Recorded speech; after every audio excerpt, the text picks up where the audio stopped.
Adapted to what everybody's doing, whether it's the zone read or RPOs and all that kind of stuff, football talk. But for the most part, I think it'll be a pretty easy transition. The competition we know will stay the same, if not get tougher. We're in the north, and anytime you're in the north in anything, it's going to be a battle. I always hope we compete no matter what we have coming back. We're going to get a little film. We're going to go to some camps this summer, and we're just going to go from there. I'm hoping that coming off of last year's success, last few years, not only in football, but you got basketball, you got wrestling, track, they've had success. So we're hoping to build that culture around here in everything we do, and that will carry over, and the wins and losses will take care of themselves. One of the big problems with reclassification is the scheduling. With 13 teams now in the Northern C8-man division, how do you split the teams up, and how do you determine how many teams from each division make the playoffs when there are just 7 teams in the entire South? And Shelby's move also leaves just 6 teams in the Class B Northern Division, all facing similar situations. These are the latest enrollment numbers for the remaining schools in the Northern B. All of them, as you can see, trending downward, and it's not isolated. Several more schools across the state are facing a numbers crunch, including one of the most successful programs in all of Montana.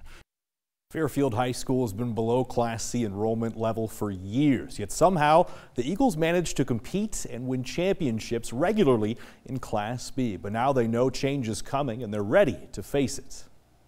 And I think the bottom line is we have been fortunate to go through a nice run of student athletes, and been fortunate to be on the upper end of some contests.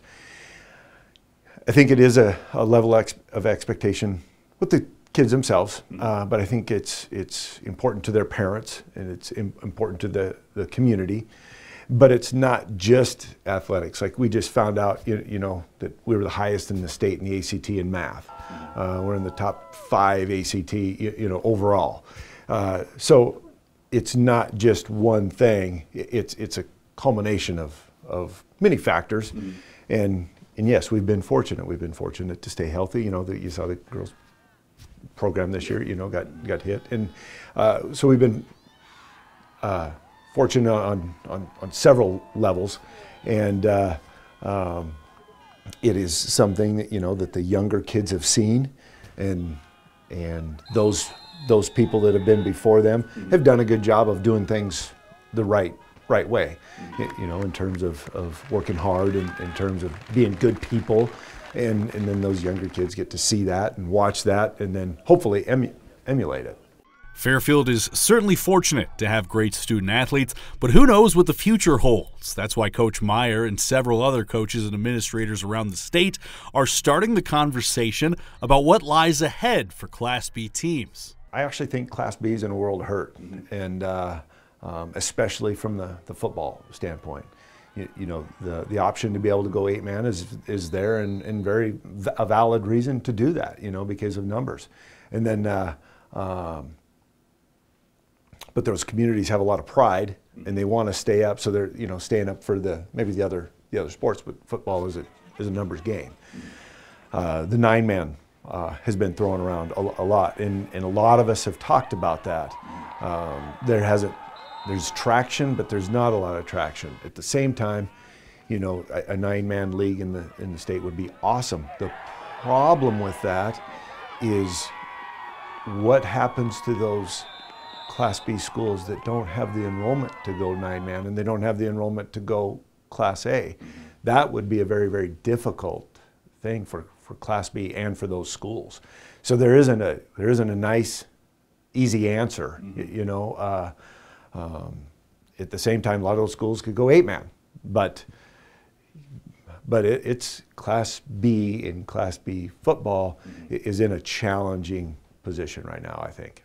A 9-man football league might work for teams in central Montana, but what about the far-flung schools to the east and to the west? Yeah, Class B and the MHSA is looking at it, and there are lots of conversations about it. The problem is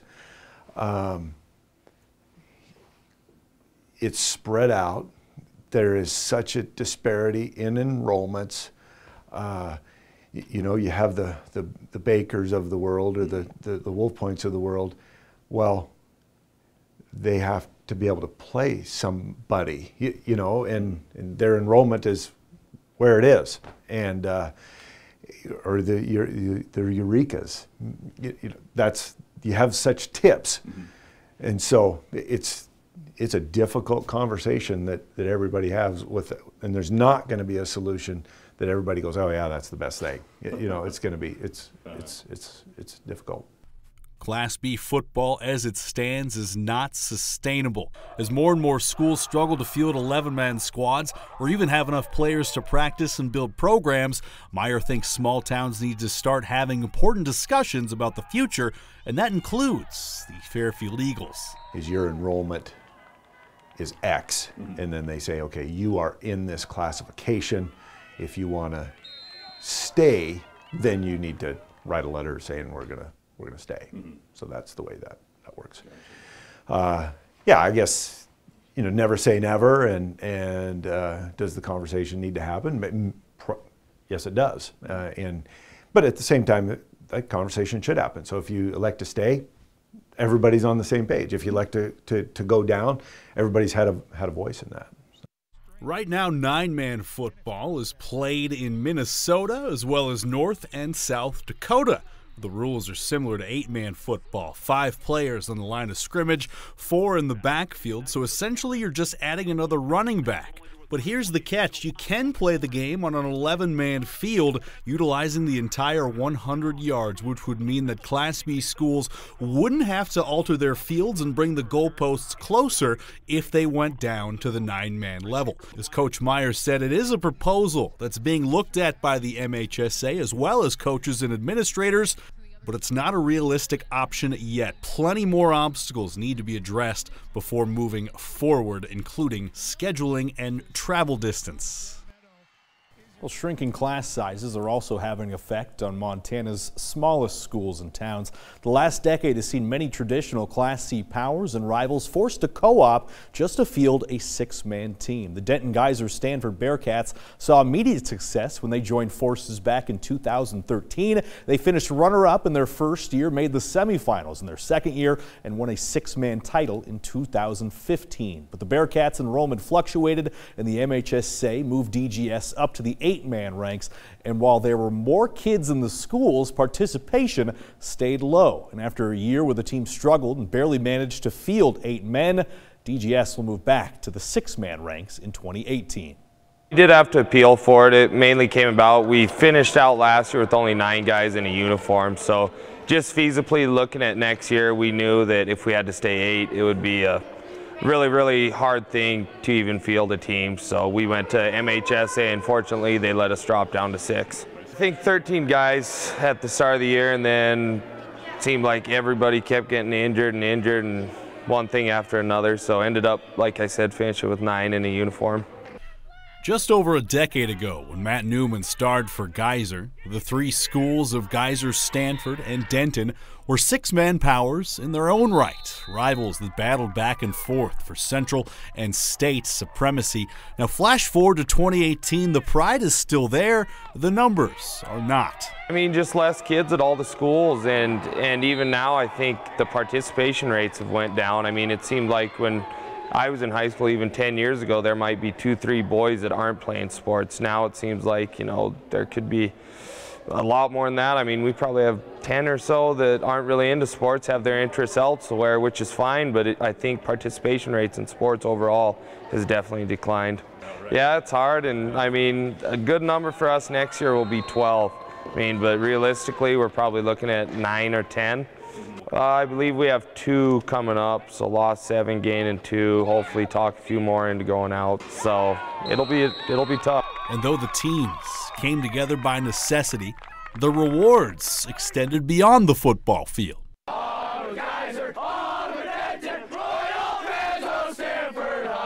I mean, it's necessary, so we're making the best of it. I think the beautiful thing about it is people from Geyser that might never know these kids or people from Denton have built these fantastic relationships. So, I mean, it's a good thing. It's brought a lot of people together for a good cause, and I mean, in basketball, we were able to win districts, and I know that just puts a smile on everybody's face when you're able to do that, because in all reality, no one school could have their own team. So, I mean, it's been awesome, the relationships everyone's been able to build. I'm so close with all those kids. I've got to be with them in football, basketball, and track, and we're definitely going to miss them. I mean, they're great leaders, not only on our sports teams, but in the school and communities that they all live in. So, and there's a couple seniors from each place, Geyser, Denton, and Stanford. So every community is going to be losing a lot when those kids graduate. Now the DGS Bearcats are once again going to the 6-man level after 2 years as an 8-man team. With enrollment fluctuating, it's hard to know how long they will stay there, but at the end of the day, whether 6-man or 8-man football, these kids just want to play. Oh yeah, they just want to play. That's all they're worried about. They are excited, I mean, mainly for the fact that we know we will for sure have a team and get to play all our games, so that's their big excitement about it. And I think after a rough campaign last year, kids are pretty hopeful that we'll hopefully win some more games this year. Oh, just go back, refresh ourselves, and figure out kind of what our personnel is and what kind of offense we do want to run, what kind of defense we want to run, and try to design everything around the players that we are going to have, so give them most opportunity for success. Over the past few years, several schools have had to cancel their varsity season due to low numbers. Hot Springs, Fort Benton, Poplar, Lincoln, just to name a few. The Bearcats hope the move to 6-man will prevent that from happening to these tradition-rich communities. I hope not. It makes me nervous, but I hope not. I like not to think about it, so. The most recent enrollment figures has the DGS Co-op at 73 students, so let's take a look at the MHSA enrollment ranges for high school football. The Bearcats are above the 65 student margin for 6-man. However, they were able to successfully petition the MHSA to drop down based on 2 factors. 1, they were able to show low participation and that they only expect 9 to 10 players will suit up in the fall. And 2, the Bearcats only won 2 games in the 8-man South this season and lost 7 seniors. So competing at the 8-man level would not have been feasible. Participation can certainly be tricky, and oftentimes it corresponds to the success of a team. In the case of Box Elder, the Bears have always had successful basketball squads, and they had no problem drawing kids to the hardwood. Football, though, was another story.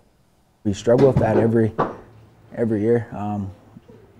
Kids that, oh, well, you should come out and you should try out football. I think you'd enjoy it.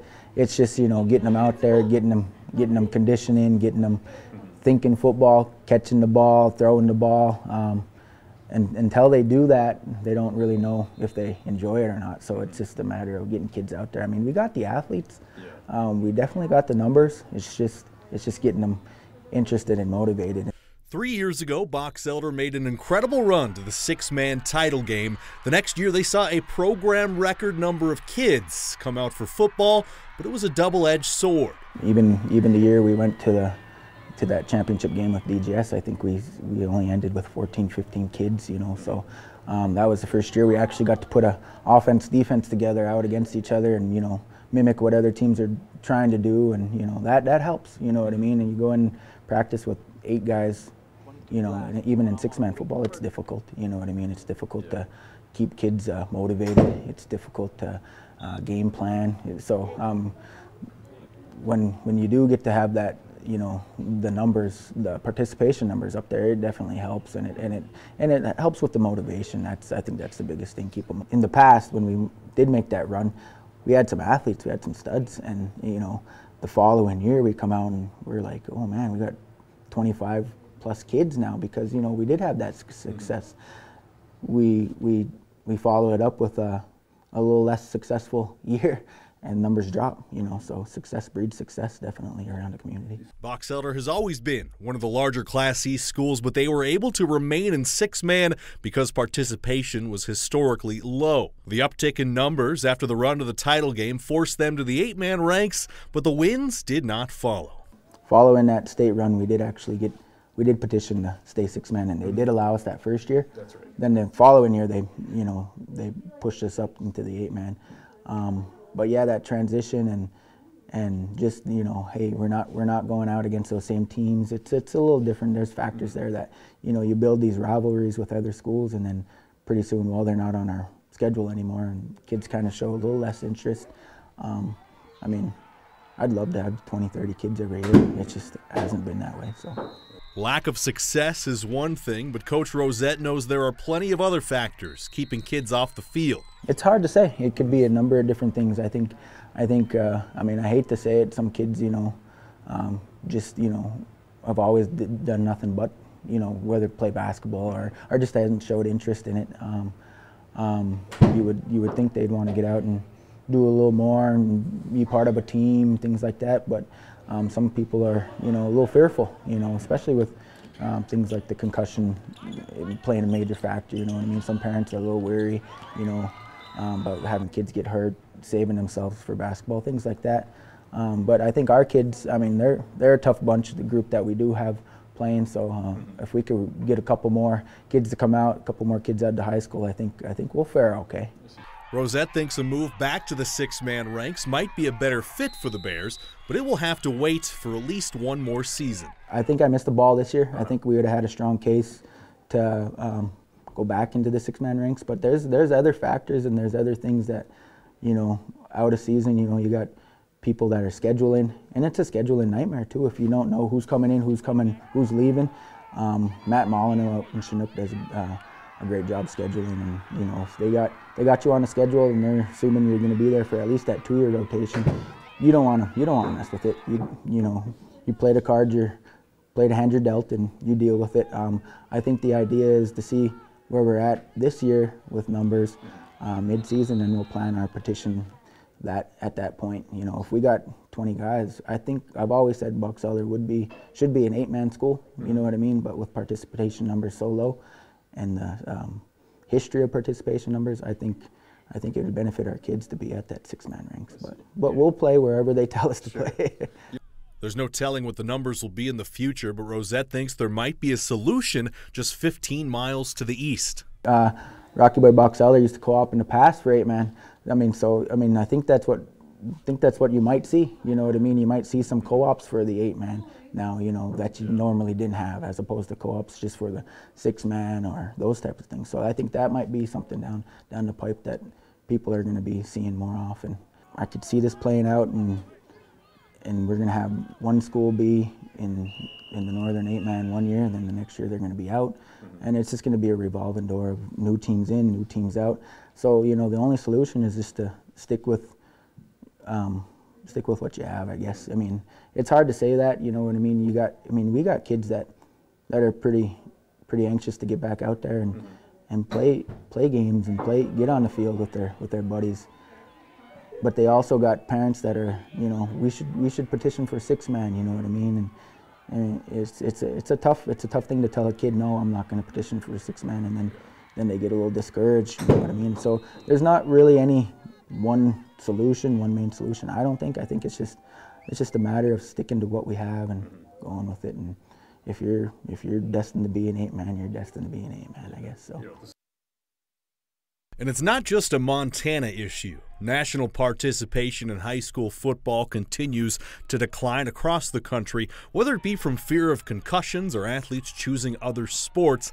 According to the National Federation of State High School Associations, the number of high school football players peaked during 2008 when 1.14 million teens hit gridirons across the country, but by 2017 that number was down by about 50,000 to 1.09 million. Around 25,000 of that decrease, or around half the total, took place last year. Overall football participation has decreased by 3.5% over the last 5 years. Meanwhile, the total number of high school athletes participating across all sports continues to rise, reaching a record for both boys and girls of 7,963,000 just last year.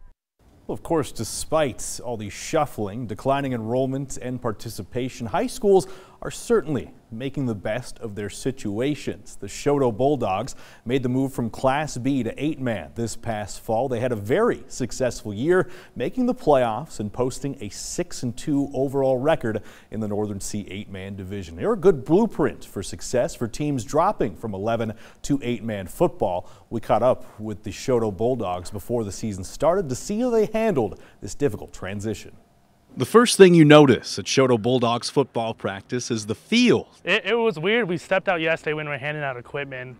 We walked out there and just see how narrow and short it is. It just seemed weird, you know, like it seemed like a recess ball. The second thing you notice is the number of athletes. We've got 20 kids, which is the least amount of kids we've ever had going out for football here. But the third thing you notice, it's business as usual. Let's go. No matter what class they play in or how many players are on the field, the Bulldogs are up for the challenge. And third-year head coach Lucas Gunderson is busy making sure that his team makes a seamless transition to their new league. we knew that this was going to happen, but we love this core. I mean, it's a solid core of 20 kids that know what it means to be a team, and they're putting in the work right now, and they did it in the offseason, so we're really looking forward to what these guys bring. Shoto moves from the tough District 1B to the brutal Northern C, which means they'll trade in established rivals for new ones. Playing teams like Belt and Box Elder and CGI and Centerville and Chinook and teams just like that have tough conferences and tough teams year after year. I'm excited to play them and see what they can give us. So a little bit bummed, because we do have our rivalries. We love the 1B and wish all the luck in the world to those teams out there. But, we're excited for new rivalries. We don't know who they're going to be yet, but they'll make themselves apparent pretty quick. But you won't find a single negative attitude on the practice field. Football is football, and behind senior leadership, the Bulldogs are grateful to play the game they love and confident they can carve out a place in the tough 8-man division. It's about toughness, really. I mean, coming to practice and you got to be ready to play every time. Without toughness, we're nothing, really. Tom Wiley, MTN Sports. Well, football is changing, but it's not going away anytime soon. It's going to go through its growing pains. Montana's ever-changing landscape paints a bleak picture for Class B high school football fans, though, so much so that the once proud classification appears to be headed toward a crossroads. Looking beyond the 2018 season requires a crystal ball into which few are comfortable looking. That's it for Face the State. Thanks for watching, everybody. You've been watching Face the State, a presentation of MTN, the Montana